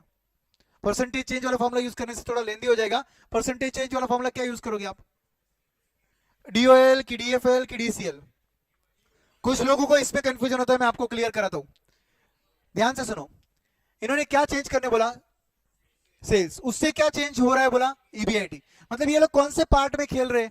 ऑपरेटिंग पार्ट में. तो तू कौन सा फॉर्मूला यूज करेगा? डीओएल. डीओएल का फॉर्मूला बोलो. Percentage change in EBIT upon percentage change in sales. DOL कितना निकला तेरा? 6 टाइम्स. बराबर. अब ध्यान दे. डीओएल, चलो डायरेक्ट आंसर लिखते. 6 times is equal to percentage change in EBIT पहले upon percentage change in sales. कितना लू? नहीं, कितने परसेंट से चेंज हुआ सेल्स? 6 lakh divided by 24 lakh into 100. कितना परसेंट होता है? 25%. बराबर कि नहीं? परसेंटेज चेंज इन ईबीआईटी आ जाएगा ना तेरा? यस और नो? कितना आएगा? 1.5. इसका मतलब जो ईबीआईटी है, कितना ईबीआईटी अभी? 2 लाख इंटू 1.5, मतलब 3 लाख से ईबीआईटी चेंज होगा। तेरा न्यू ईबीआईटी 3 लाख नहीं है, क्योंकि तू क्या निकाल रहा है, परसेंटेज चेंज इन ईबीआईटी निकाल रहा है। तो तेरा परसेंटेज चेंज इन ईबीआईटी कितना आया, 1.5 टाइम्स, राइट। तो इसका मतलब 1.5 times of existing EBIT is the change in EBIT. So what is your answer, 3 lakh change in EBIT. Original EBIT 2 lakh, 3 lakh plus 2 lakh कितना होता है, 5 लाख। अपने आंसर में भी 5 लाख ही आया था, समझे कि नहीं। और इधर भी देख लो 5 लाख ही है, करेक्ट। आगे बढ़ू, चलिए। जनरली सर किससे सॉल्व करने का, जो इजी है उससे सॉल्व कर, करेक्ट। परसेंटेज चेंज से सॉल्व करना है तो उससे कर, या तो इनकम स्टेटमेंट बनाना तो इनकम स्टेटमेंट बना। इनकम स्टेटमेंट मतलब वो जो अपन बोल रहे हैं ना, सेल्स से लेके एनआई से लेके ईपीएस, उसको बोलते हैं इनकम स्टेटमेंट, या उसको बोलते हैं प्रॉफिटेबिलिटी स्टेटमेंट, ठीक है। कोई भी एक नाम एग्जाम में जरूर लिखना। जब आप टेबल बनाते हो उसके हेडिंग्स लिखा करो। जब आप टेबल बनाते हो तो पर्टिकुलर रुपीस बनाओ। जब आप पर्टिकुलर रुपीस लिखते हो तो रुपीस वाला कॉलम राइट हैंड कॉर्नर पे बनाओ। कुछ लोग पर्टिकुलर चिपक के लिखते रुपीस, फिर कैलकुलेशन कहां दिखाएगा तू। वही रुपीस वाला कॉलम अगर कॉर्नर में लिखता तो जहां पर भी कैलकुलेशन है वो पर्टिकुलर कॉलम में लिख सकते हैं ना हम लोग। थोड़ा प्लानिंग से पेपर सॉल्व करा करो, ओके। चलो question number 4, everybody we have lot of time, we can complete all the questions, can you. चलो स्टार्ट करो, चलो बताओ। फॉर्मूला इजी लग रहा है, अरे डोंट वरी, पूरा सिलेबस इजी लगेगा, डोंट वरी, सिर्फ ध्यान दे अच्छे से बस, और एंड तक सॉल्व करेंगे अपन, ठीक है। चलो, ये एक बहुत बढ़िया क्वेश्चन लगता है मुझे, क्योंकि ये लिमिटेड डेटा वाला क्वेश्चन है। जनरली ऐसे क्वेश्चंस आने के बाद हम डर जाते हैं एग्जाम में, तो प्लीज एक बार सिर्फ क्वेश्चन को पढ़ेंगे सब लोग। क्या लिखा है, from the following information extracted from the books of accounts of IMX limited, calculate the percentage change in EPS if the sales increases by 10%। किसमें चेंज बोला इन्होंने, percentage change in EPS, everybody. And किसमें change करना है, sales में। कितना change करना है, 10%, एवरीवन, ओके। फिक्स कॉस्ट कितना दे रखा है, ऑपरेटिंग फिक्स कॉस्ट इज 1,57,500, और नीचे क्या दिया है, ईबीआईटी 31,50,000, ईबीटी दिया है 14 लाख। क्या पूछा है आपको, तू सेल्स बढ़ा 10% से, तेरा परसेंटेज चेंज इन ईपीएस कितना होगा तू ये बता। न्यू ईपीएस नहीं निकालने बोला है, परसेंटेज चेंज इन ईपीएस बोला है, ठीक है। अब आप बोलो सेल्स चेंज होने के बाद ईपीएस में चेंज कितना आएगा, ये तुझे कौन सा लेवरेज बोलता है, कंबाइन लेवरेज बोलता है। मतलब कुछ भी करके तू क्या ढूंढ, कंबाइन लेवरेज। एक बार कंबाइन लेवरेज आ जाएगा तो सीधा सीधा आंसर आ जाएगा। Now our target should be finding DCL, ठीक है। अब now tell me with this information how can you reach till DCL, बोलो। डीएफएल निकाल लेंगे, निकाल पाओगे, डीएफएल निकाल पाओगे, कैसे निकालोगे, ईबीआईटी अपॉन ईबीटी करके निकाल लेंगे। चलो निकालो कैलकुलेटर,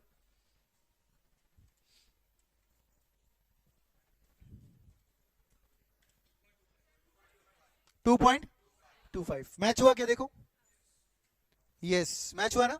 अब बोलो, come on tell me, look don't look at the answer, look at me, बोलो। सबसे पहले क्या होगा, आपने निकाल लिया आपका डीएफएल, आपको पहुंचना था डीसीएल पर, कौन पहुंचाएगा, ऑपरेटिंग लेवरेज। अब आपका टारगेट होना चाहिए ऑपरेटिंग लेवरेज निकालो। निकालना पॉसिबल है, कैसे पॉसिबल है, कंट्रीब्यूशन अपॉन ईबीआईटी, मगर मेरे पास तो सिर्फ ईबीआईटी रेडी है। कंट्रीब्यूशन कैसे आएगा ये सोचने के लिए आपको इनकम स्टेटमेंट विजुअलाइज करना पड़ेगा। नहीं विजुअलाइज होता है तो लिख, पेपर का लास्ट पेज रफ पेज बना और वहां लिख, क्या लिखेगा तू, इनकम स्टेटमेंट। बोलो इनकम स्टेटमेंट मेरा, सेल्स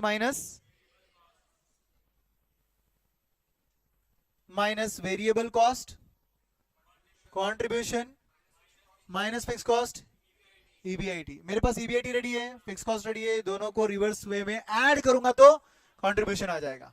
बोलो अब आया, कंट्रीब्यूशन अपॉन ईबीआईटी कर क्या मिला, डीओएल। पहले तुमने क्या निकाला, डीएफएल, दोनों को मल्टीप्लाई कर क्या आएगा, डीसीएल। डीसीएल एक बार आ गया तो मेरा सीधा सीधा लॉजिक क्या रहेगा, डीसीएल इज इक्वल टू, बोलो formula, percentage change in EPS upon percentage change in sales. मेरे पास ये रेडी है 10%, मेरे पास ये रेडी है, तो मेरा ये आंसर इजीली आ जाएगा ना। और वही तो पूछा है। ऐसे क्वेश्चन में स्टूडेंट्स क्या करते हैं, डर जाते हैं, क्योंकि उनको लगता है अरे इतने कम डेटा में दिया है, कैसे ढूंढेंगे, क्या करेंगे। अब सिंपल है, ये क्वेश्चन हम लोग क्लासरूम में डिस्कस कर रहे हैं, कुछ आंसर कुछ लोग बोल रहे हैं, बाकी आंसर मैं बोल रहा हूँ, आप भी कुछ बोल रहे हो, तो कहीं रुक नहीं रही है गाड़ी। ये सेम चीज आप घर जाके सॉल्व करोगे ना तो मजा आएगा। तो आपको सॉल्व करना ही है। ये डिस्कशन इधर हो रहे हैं मगर आपको अकेले में सॉल्व करना है ये सब, ठीक है।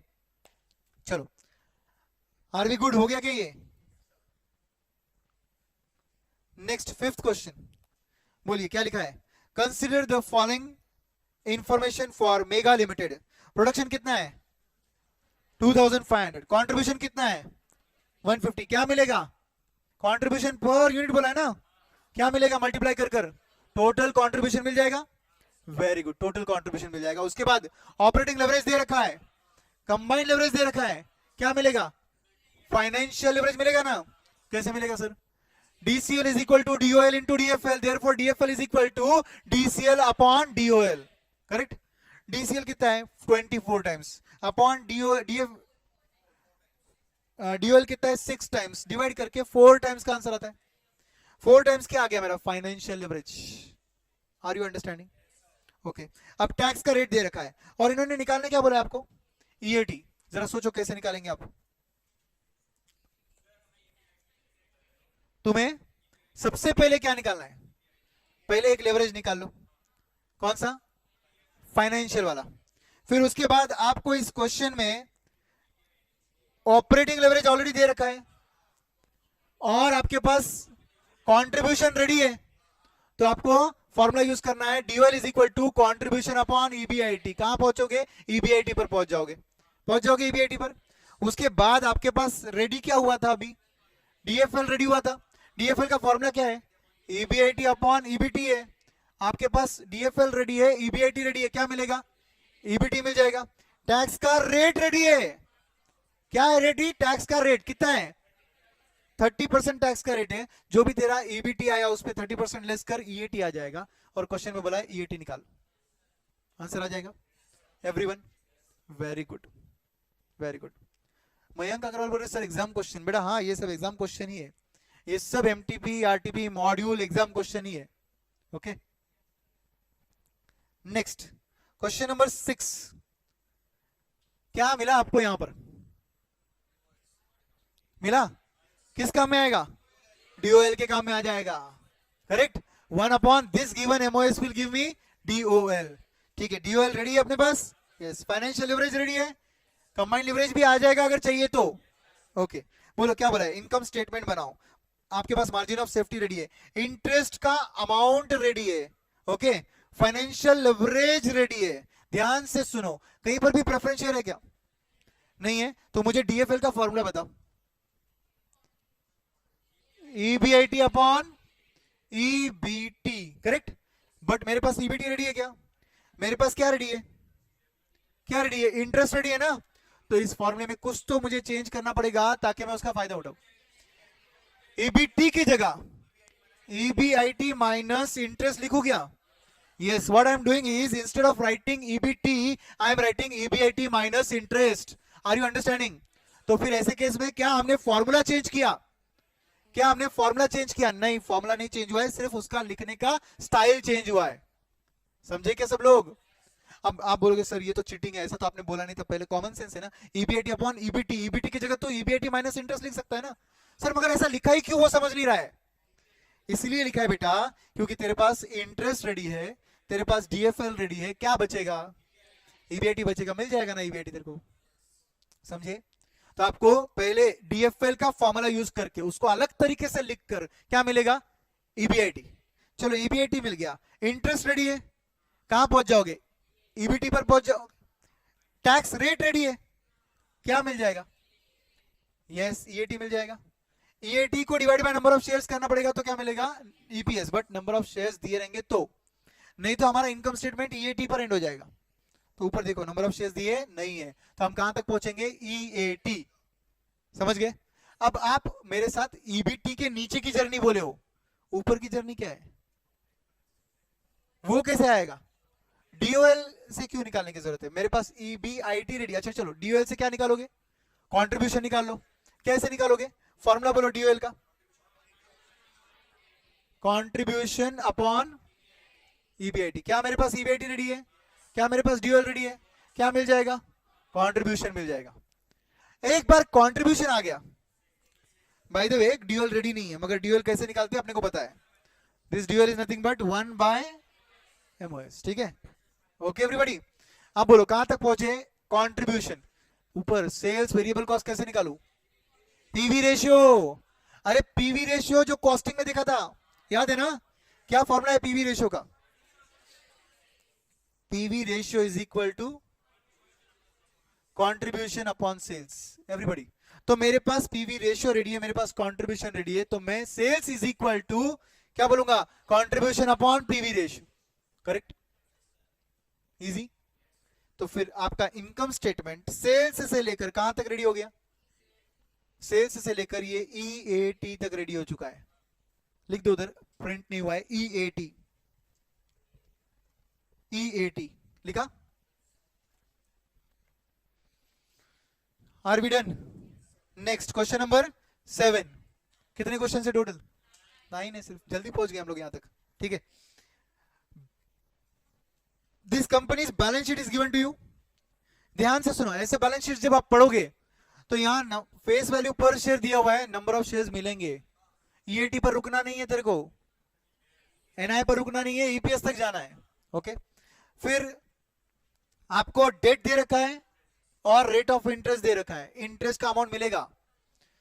फिर नीचे इनकम स्टेटमेंट दे रखा है जिसमें बोला है सेल्स। ध्यान दो सब लोग, बहुत इंपॉर्टेंट है। अभी ऑपरेटिंग एक्सपेंसेस में बोला है 1,20,000 है, मगर इसमें इंक्लूडिंग 60,000 का डेप्रिसिएशन है। अब आप बोलो कि 60,000 का डेप्रिसिएशन ऑपरेटिंग एक्सपेंस जरूर है, ऑपरेटिंग पार्ट का एक हिस्सा है, मगर कहां आएगा? फिक्स कॉस्ट में आएगा। 1,20,000 में से 60 निकाल दे, क्या मिला? Variable cost 60,000। 120 में से 60 निकाल दिया तो 60 बचा। बोल रहे कुछ लोग, अरे मुझे मान, मगर वो 60 क्या है? वेरिएबल कॉस्ट है। करेक्ट, तो मेरे सेल्स के अंदर मैं लेस करूंगा 60,000 वेरिएबल कॉस्ट, फिर मिलेगा कंट्रीब्यूशन, फिर लेस करूंगा फिक्स कॉस्ट 60,000, क्या मिलेगा? ईबीआईटी। ऊपर का डेट और रेट ऑफ इंटरेस्ट रेडी है, क्या मिलेगा? ईबीटी। Everyone okay. वैसे तो ये सब दे रखा है, टैक्सेस भी दे रखे और एनआई भी दे रखा है। ये जो टैक्सेस दे रखे हैं, ये टैक्स किस पर लगता है? ईबीटी पर लगता है। अच्छा, टैक्स फिक्स कॉस्ट है क्या? सवाल ही नहीं आता। टैक्स फिक्स कॉस्ट नहीं है, तो तुझे ये दो नंबर देखकर टैक्स का रेट निकालना पड़ेगा। कितना? 35%। कैसे आया दोस्तों 35? 56,000 डिवाइडेड बाय 1,60,000। एवरीवन यस, समझे? सब लोग समझे क्या? सर एक टोटल एसेट्स वाला फॉर्मूला भी होता है ना सर। अरे लवेश, कौन सा टोटल एसेट वाला फॉर्मूला? टर्नओवर रेशियो वाला, वो तो रेशियो एनालिसिस में देख लेंगे अपन लोग, डोंट वरी। हाँ अभी आएगा, बाद में आएगा, अगर आ गया तो वो देख लेंगे भाई, डोंट वरी, ठीक है। अब ध्यान दो, तो हमारे पास टैक्स का रेट आ चुका है। अब ये लोग क्या बोल रहे हैं क्वेश्चन में? Determine the operating financial combined leverage at current level of sales if all expenses other than depreciation are variable cost. बराबर, तो हमने जो बोला वो पूरा इंफॉर्मेशन वैसा लिखने का है।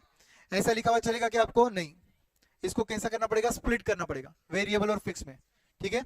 जब आप सॉल्व करोगे तो टैक्स का रेट भी लिख लो, ठीक है, और सॉल्व करो। कहां तक पहुंचना है आपको? ईएटी, ईपीएस तक पहुंच जाओ, कोई बात नहीं, मगर ये तीन चीजें निकालने के लिए तो आपको ईएटी तक पहुंचना ही जरूरी है, ठीक है।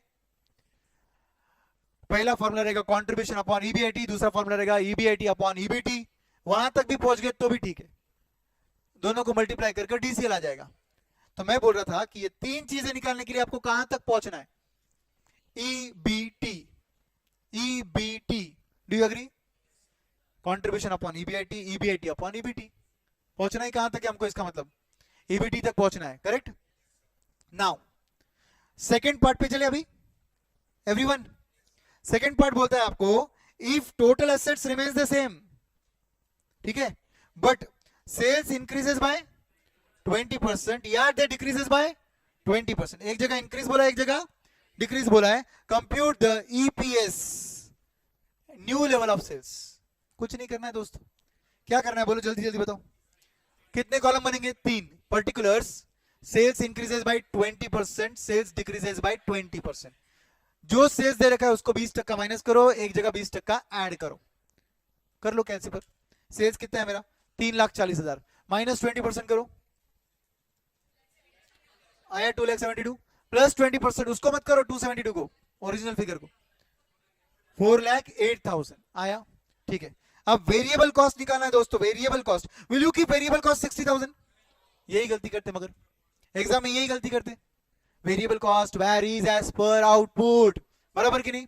तो फिर उसको चेंज करना पड़ेगा, तो उसके लिए क्या करना पड़ेगा, 60,000 लो कैलकुलेटर और उसको as a percentage of sales निकालो। 60,000 एज अ परसेंटेज ऑफ 3,40,000 कितना हुआ? 17.65। Everybody got the same? 17.65। अब किस पर लगाना है? न्यू सेल्स पर। कैलसी लो, चेक कर लो, 4,08,000 पर 17.65 लगाओ, 72,000 आया, 72। हाँ डायरेक्ट भी कर लो, डायरेक्ट भी कर लो। क्या डायरेक्ट करोगे आप? जो वेरिएबल कॉस्ट आपको दे रखा था उसमें प्लस 20% एंड माइनस 20%, वो भी कर लो, बढ़िया हो जाएगा। Correct, because variable cost varies as per output.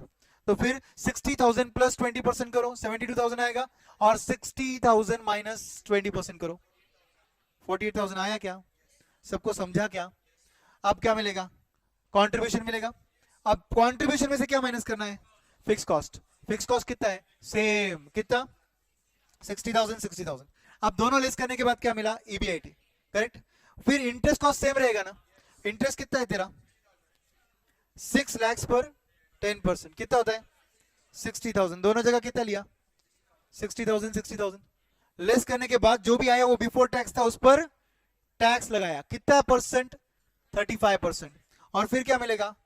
Earning after tax. दोनों जगह नंबर ऑफ शेयर्स कितने लिए? 80,000 80,000। कहां से लिए? बैलेंस शीट के 8 लाख और 10 रुपीज को डिवाइड करके लिए 80,000। और फिर क्या मिला? ईपीएस आया। ईपीएस जैसे मैं सॉल्व कर रहा हूं ना, वैसे नहीं सॉल्व करना है आपको। इसको बोलते हैं ऑडिटिंग। ऑडिटिंग अगर सेल्फ स्टडी में आ गया ना, सेल्फ स्टडी में मतलब तुम्हारी स्टडीज में आ गया ना, बहुत जल्दी सिलेबस खत्म हो जाएगा। मगर जब एग्जाम में आपको पेपर मिलेगा ना, तब एक ही चीज होगी, वो है ब्लैंक हो जाना। काफी लोगों को आपने सुना होगा ना कि पेपर आया, मेरे सामने आया, मैंने देखा कि ये सब पढ़े हुए क्वेश्चन है, मगर यार टेंशन के मारे ब्लैंक हो गया। वो टेंशन के मारे नहीं ब्लैंक होता है, वो ब्लैंक इसलिए होता है क्योंकि उसने कभी ब्लैंक पेपर पर सॉल्व ही नहीं किया।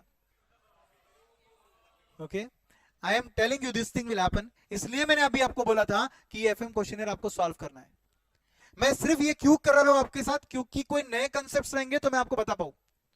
मगर जब आप घर बैठोगे तब आप सॉल्व करोगे प्रॉपर। इस पे एक बुक रखने का आंसर पर, और सेपरेट बुक में लिखने का। उस बुक को हटाना ही नहीं, एक नहीं 4 बार सोचो, मगर आप खुद सॉल्व करो। और एक बार सॉल्व हो गया ना, तो इधर के मेथड्स को देखो भी मत, इधर के फाइनल आंसर और आपके फाइनल आंसर मैच हो गए ना, आगे बढ़ो। समझे? Come on, last question, second last. बोलो क्या दे रखा है आपके पास?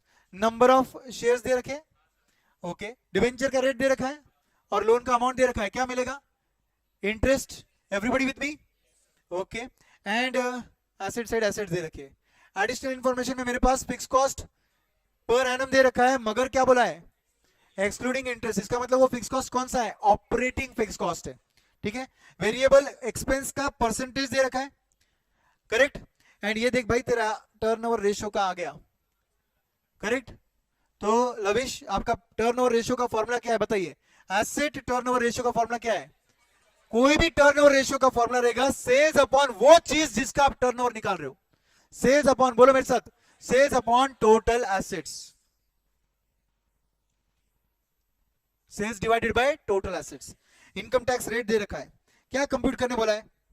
EPS, operating, financial, combined leverage. मुझे बताइए, सिर्फ क्वेश्चन की तरफ देखिए और मुझे बताइए क्या करूं मैं, शुरुआत कैसे करूं? पहले सेल्स निकाल लो। टोटल एसेट्स रेडी है? यस। टर्नओवर रेशियो रेडी है? यस। क्या मिलेगा? टर्नओवर, मतलब सेल्स मिल गया।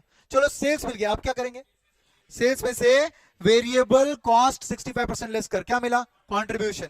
उसमें से क्या लेस कर? फिक्स कॉस्ट 4 करोड़ का, क्या मिला? ईबीआईटी। उसमें से क्या लेस कर? इंटरेस्ट।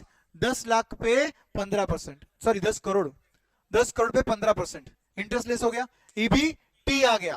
टैक्स रेट है क्या? यस 30% है, क्या मिला? ईएटी। ये इनकम स्टेटमेंट पहले बना और उसके बाद तीनों लेवरेजेस निकाल, करेक्ट। अब ऊपर एक और चीज पूछी थी, ईपीएस।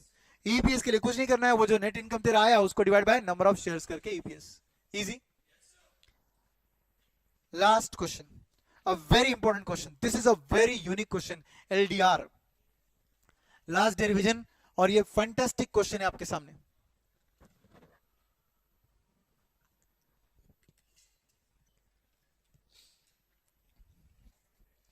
तो गाइज ये क्वेश्चन की खासियत क्या है, प्लीज आंसर की तरफ मत देखिए, don't look at the answer at all. अब ध्यान दो सब लोग।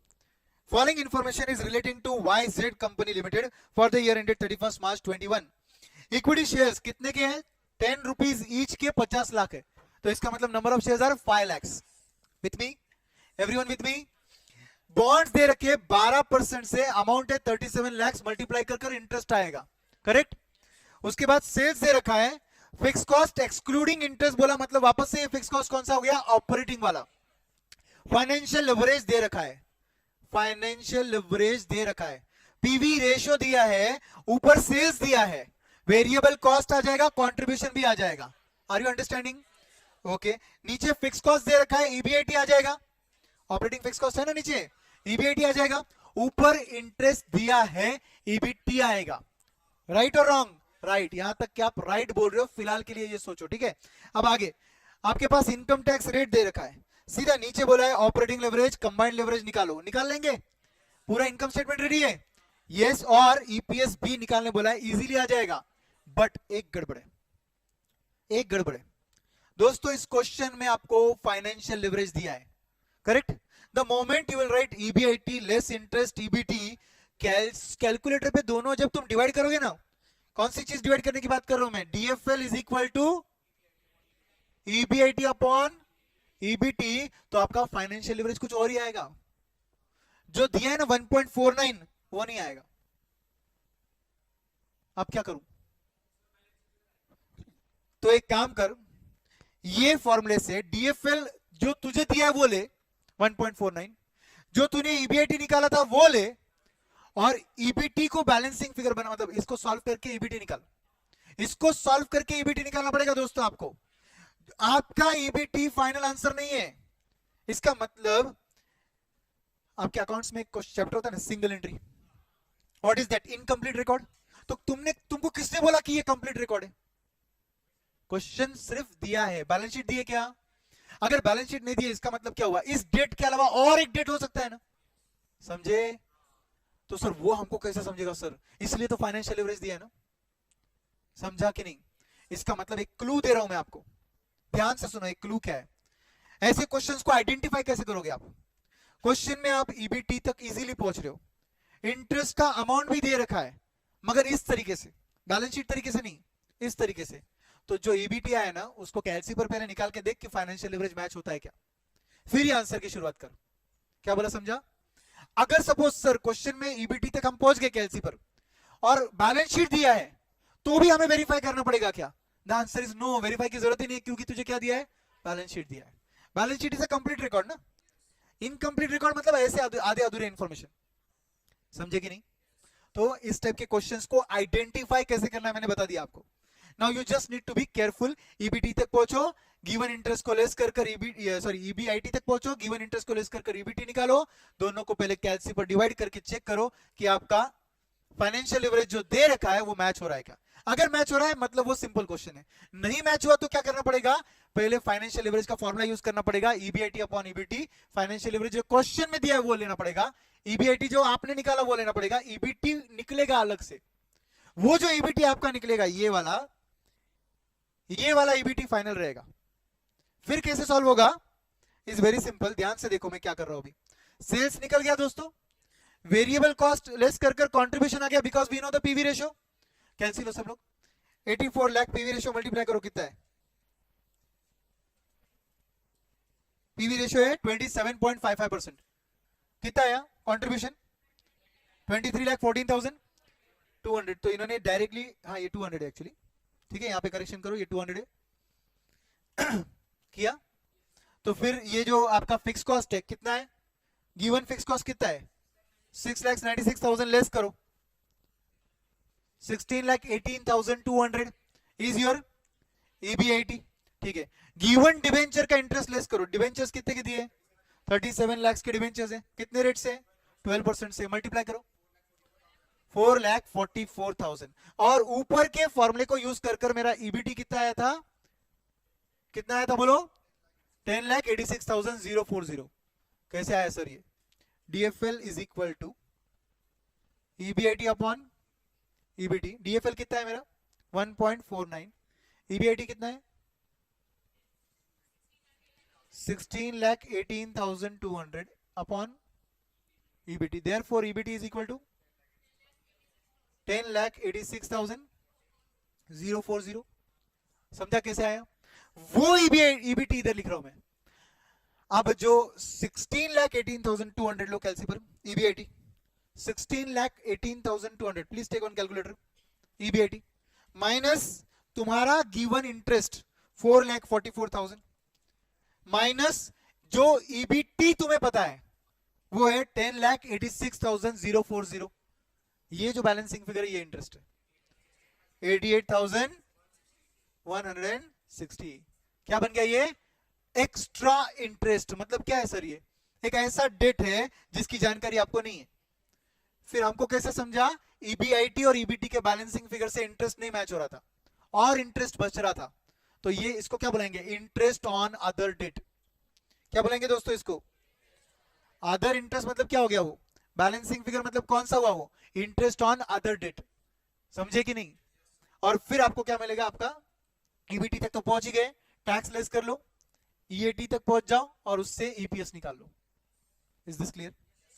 अगर आप इस इंफॉर्मेशन को थोड़ा इग्नोर करते थे, सिर्फ फाइनेंशियल लेवरेज को, तो आप ईबीटी के नीचे का पूरा पार्ट गलत सॉल्व करते थे. आपके कितने मार्क्स जाते थे मालूम है क्या? पूरे में से आपको 1 या 2 मार्क ही मिलते थे. क्यों पता है आपको? क्योंकि आपके ईबीटी रॉन्ग होने से आपका कंबाइंड लेवरेज गलत जाएगा, आपका ईपीएस भी गलत जाएगा. तो आपको पूछा कितनी चीजें थी? 3, जिसमें से 2 चीजें तो आपकी गलत ही है और इनकम स्टेटमेंट भी आपका नीचे का पार्ट गलत है. तो इसका मतलब 75% आंसर आपका गलत है, जबकि मिस्टेक सिर्फ 1 है. समझे कि नहीं? You should be very careful. This is RTP का क्वेश्चन, मई 2020 का. Everybody shall we stop? तो हमने आज क्या कंप्लीट किया? लेवरेज. आप घर जाकर 2 काम करोगे? 2 नहीं, आज से 3 काम करो. फॉर्मूला बुक बनाओ, एक बार रिवाइज कर लो, विदाउट देखे आंसर को.